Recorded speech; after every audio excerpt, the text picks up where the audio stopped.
हम सब जानते हैं कि कंजूसी एक बुरी बला है। कंजूसी एक ऐसी चीज़ है जो दुनिया की नज़रों में व्यक्ति का स्वाभिमान गिराती है।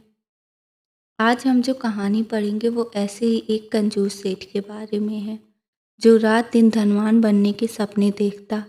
भगवान उसे स्वयं वरदान देने आते हैं, किंतु अपनी खाली बुद्धि और कंजूसी की वजह से वह भगवान द्वारा दिए गए पारस पत्थर को भी कंजूसी के तराजू में तोलता है। एक समय की बात है, एक नगरी में एक लोभी लाल सेठ रहता था। वैसे तो आप नाम से ही समझ गए होंगे, लोभी इतना कि चमड़ी चली जाए पर दमड़ी ना जाए।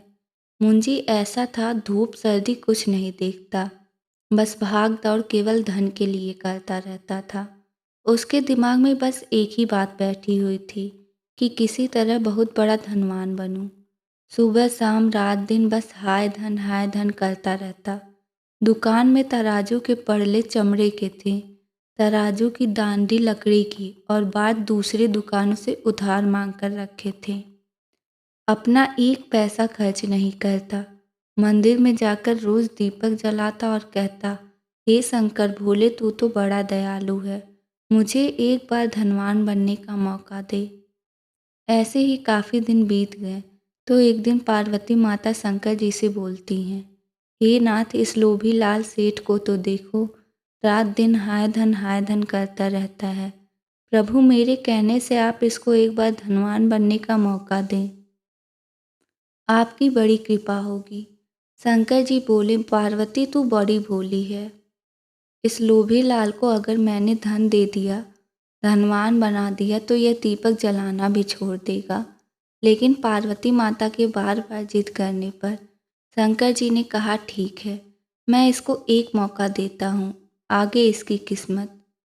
भोले शंकर एक महात्मा का भेष बनाकर लोभी लाल के पास आ जाते हैं और कहते हैं, हे सेठ जी, मैं एक महात्मा हूँ, बहुत दूर से पैदल चला रहा हूँ, मैं तीर्थ व्रत करने जा रहा हूँ, मेरे पास एक पारस पत्थर है, पुराने जमाने का जादुई यंत्र, अगर लोहे को छुए तो सोना भी धनवान बन जाता था। इसको आप जमा कर लो, मैं 6 महीने बाद वापस आऊँगा।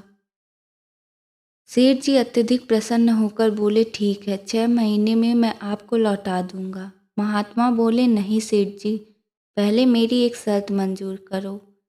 सेठ जी, कैसी शर्त? महात्मा, पहली शर्त, आप अपने बही खाते में आज की तारीख लिखो और आने वाले 6 महीने की तारीख लिखो। जिस तारीख को मैं आऊँगा उस दिन पारस पत्थर मुझे देना होगा, कोई बहाना नहीं चलेगा। 6 महीने बाद आपके पास 1 मिनट भी नहीं छोड़ूंगा। सेठ ने कहा, ठीक है, आप यकीन रखिए, आपको आते ही दे दूंगा। इतनी बात करके महात्मा चले गए। लोभी लाल बड़ा खुश हुआ और मन में सोचने लगा, अब मुझे धनवान बनने से कोई नहीं रोक सकता, मैं पूरी नगरी का लोहा खरीद कर सोना बना दूंगा। दूसरे दिन सुबह सेठ जी बाजार गए और लोहे का मोल भाव करने लगे। लेकिन ये क्या, कल तक जिस लोहे का मूल्य 8 आना सेर था, आज वह 2 रुपए सेर हो गया। लोभीलाल दूसरी दुकान पर गया, वहाँ 2.5 रुपए सेर बताया। इसी तरह वह हर दुकान पर पूछता रहा और महंगा सुनकर आगे चलता गया। इस तरह वह पूरा दिन बाजार में घूमता रहा, लेकिन लोहा नहीं खरीद पाया, क्योंकि लोहे का भाव उसे बहुत ज़्यादा लग रहा था। आखिर शाम हो गई तो सेठ ने सोचा, कल सस्ता हो जाएगा तब खरीदेंगे। यह कहकर घर चला गया। अगले दिन सेठ फिर बाजार आया और लोहे का भाव पूछने लगा। पूछते ही उसे करंट सा लगा, क्योंकि आज लोहे का भाव 3.5 रुपए सेर था। सेठ निराश होकर अपने घर चला गया और कल का इंतजार करने लगा। अगले दिन वह फिर बाजार जाता है। लोहे का भाव और महंगा था। वह फिर घर वापस आ गया।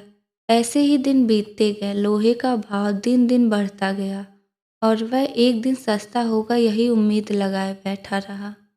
ऐसे ही इंतजार करते करते ना जाने कब 6 महीने गुजर गए और महात्मा दुकान के आगे आ धमका। महात्मा को देख सेठ सन्न हो गया और कहता, महाराज आप दुकान में बैठिए, मैं अभी बाजार जाकर आता हूँ। महात्मा ने कहा, नहीं, मैंने कहा था, मेरे आने के बाद 1 मिनट भी नहीं छोड़ूंगा। ला मेरा पारस पत्थर दे। अब सेठ इधर उधर ताकने लगा। दुकान में भी कोई लोहे का सामान नहीं था। तराजू की दांडी लकड़ी की है, पड़ला चमड़े का है।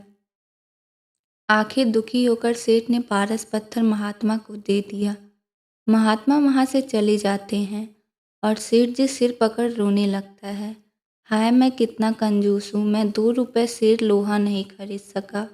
अगर मैं 10 रुपए से लोहा भी खरीद लेता तो आज मैं सबसे बड़ा धनवान होता।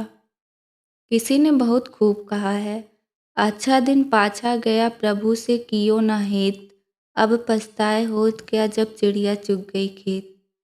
कंजूस सेठ की कहानी आपको कैसी लगी, कृपया कमेंट के माध्यम से ज़रूर बताएं। धन्यवाद।